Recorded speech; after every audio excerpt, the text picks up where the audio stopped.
HSC পরীক্ষা ২০২৫ বাংলা প্রথম পত্র A+ সাজেশন ১০০% কমন সাজেশনটি তোমরা সকল বোর্ডের ছাত্রছাত্রীরাই ফলো করবে। আশা করি তোমরা এর ভিতর থেকে 100% কমন পাবে। শুরুতেই দেখিয়ে দিচ্ছি মানবন্টন ও পাস মার্ক। বহু নির্বাচনী প্রশ্নে তোমাকে 30 নম্বর দেয়া হবে, সেখানে তোমাকে 10 পেতে হবে। সৃজনশীলে 70 নম্বর, অবশ্যই 23 পেতে হবে।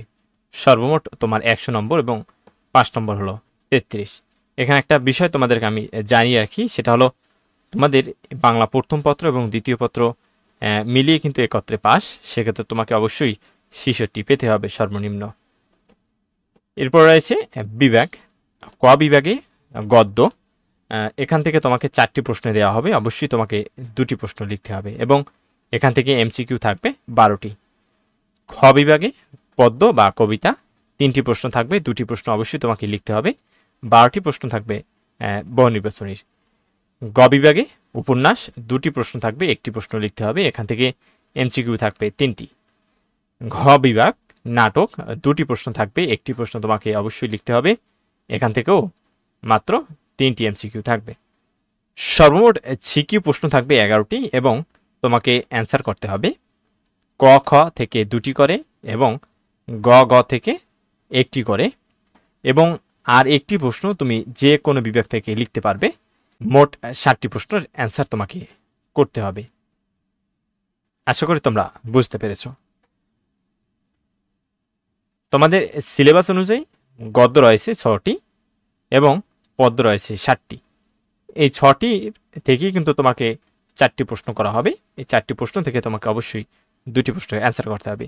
সেক্ষেত্রে আমি তোমাদেরকে যে সাজেশনটি দিব সেটা হলো তোমরা যেগুলো করবে সেটা হলো অপরিচিতা, এই বিষয়টা পড়বে। এরপরে বিলাসী, এটা পড়বে।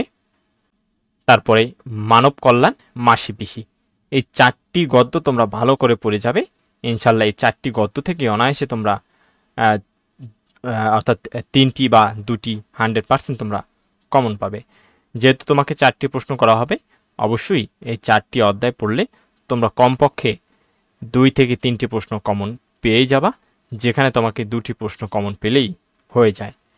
এরপর বাকি যে গদ্যগুলো আমার পথ, রেইনকোট, এই 2টি বাকি থাকে, এই 2টিও তোমরা পড়ে যাবে। যেহেতু তোমাদের MCQ আসবে, তোমাদের এখান থেকে অর্থাৎ গদ্য থেকে 12টি MCQ আসবে, সেক্ষেত্রে তোমাকে অবশ্যই MCQর জন্য হলেও এই বিষয় 2টি টপিকস 2টি তোমাকে পড়তে হবে। এরপরে পদ্য। এখানে তোমার মোট 60টি রয়েছে, 60টি থেকে তোমাকে 3টি প্রশ্ন করা হবে, যেখানে অবশ্যই তোমাকে 2টির অ্যান্সার করতে হবে। আমি তোমাদেরকে সাজেস্ট করব তোমরা সোনার তরী, বিদ্রোহী, তাহারই পরে মনে, 18 বছর বয়স, এই 4টি ভালো করে পড়বে সৃজনশীলের জন্য। এরপরে যে গুলো থাকবে প্রতিদান, ফেব্রুয়ারি 1969, আমি কিংবদন্তির কথা বলছি, এই 3টি তোমরা পড়বে MCQর জন্য।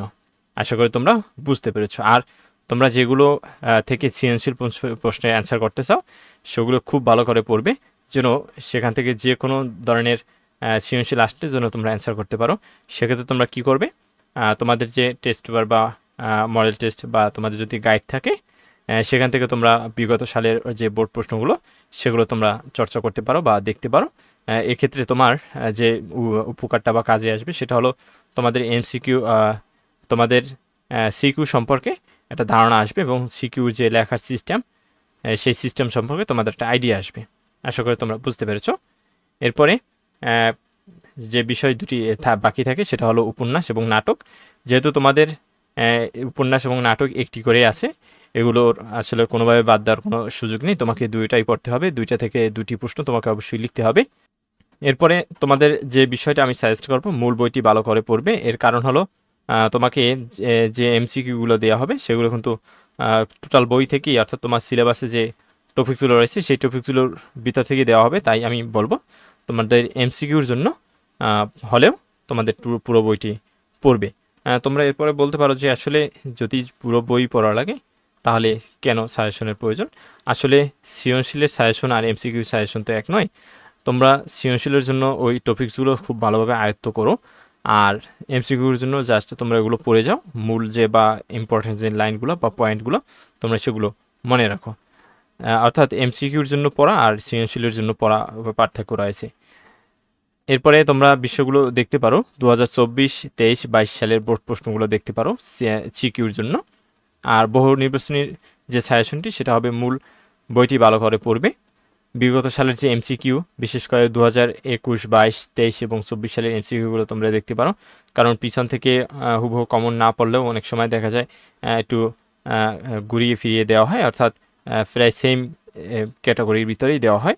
তোমরা আশা করি এ থেকে তোমরা উপকৃত হবে।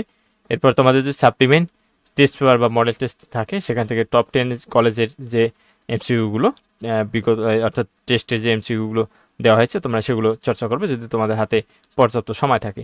এরপর অবশ্যই তোমরা পড়বে সেটা হলো শব্দার্থ ও মূলভাব, গদ্য ও পদ্যে। এ থেকে তোমাদের ওই গদ্য এবং পদ্য সম্পর্কে আইডিয়া আসবে এবং তোমাদের সিকিউ অর্থাৎ সৃজনশীল প্রশ্নের অ্যান্সার করতে সুবিধা হবে। আশা করি এই সাজেশনটি তোমাদের কাজে লাগবে। আমি যেভাবে বলি তোমরা যদি এভাবে পড়ো, আশা করি তোমাদের পরীক্ষায় A+ কেউ ঠেকাতে পারবে না। পরবর্তী সাজেশনগুলো পেতে অবশ্যই আমাদের ইউটিউব চ্যানেলটি সাবস্ক্রাইব করে রাখবে। আশা করি তোমাদের উপকারে আসবে।